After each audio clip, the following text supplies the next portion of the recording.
With the collapse of the Berlin Wall, a new dawn of democracy took hold abroad, and a decade of peace and prosperity arrived here at home. And for a moment it seemed the 21st century would be a tranquil time. Thousands were taken from us as clouds of fire and metal and ash descended upon a sun-filled morning. From Benghazi to Boston, we have been tragically reminded of that truth. For over the last decade, our nation has spent well over $1 trillion on war, helping to explode our deficits and constraining our ability to nation build here at home. So America's at a crossroads. We will never erase the evil that lies in the hearts of some human beings, nor stamp out every danger to our open society. But what we can do, the current threat that we face. In some cases, we continue to confront state-sponsored networks like Hezbollah that engage in acts of terror to achieve political goals. Threats to diplomatic facilities and businesses abroad. These attacks were all brutal. They were all deadly. And we learned that left unchecked, these threats can grow. They take refuge in remote tribal regions.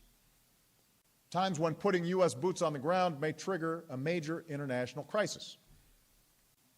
Don't take my word for it. In the intelligence gathered at bin Laden's compound, we found that he wrote, "We could lose the reserves to enemies' airstrikes.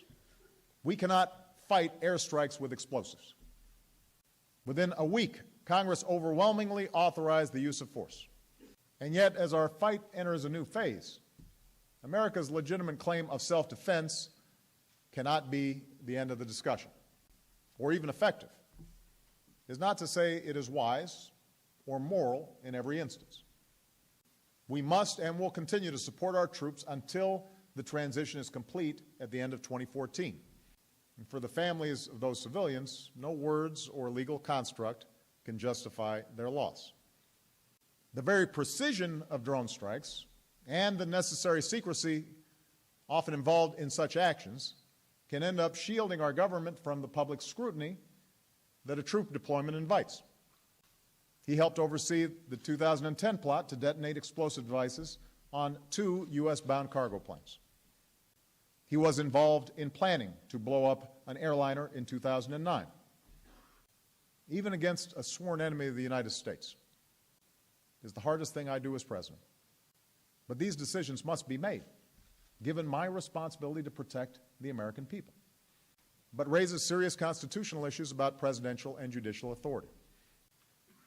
I believe, however, that the use of force must be seen as part of a larger discussion we need to have about a comprehensive counterterrorism strategy, because for all the focus on the use of force, as we've learned this past decade, this is a vast and complex undertaking.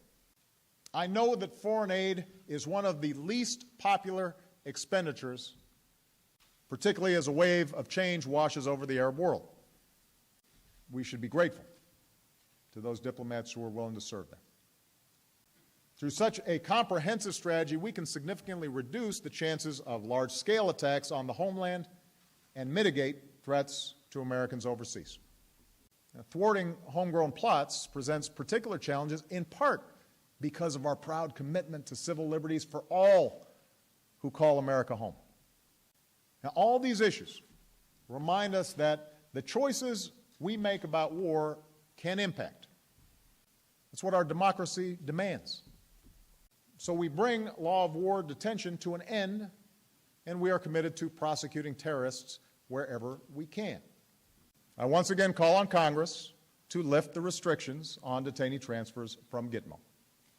I have asked the Department of Defense to designate a site in the United States where we can hold military commissions. Imagine a future, 10 years from now, or 20 years from now, when the United States of America is still holding people who have been charged with no crime on a piece of land that is not part of our country. And the suggestion that we can gloss over them, he went on to point to the American flag that flew in the courtroom. Our victory against terrorism won't be measured in a surrender ceremony at a battleship,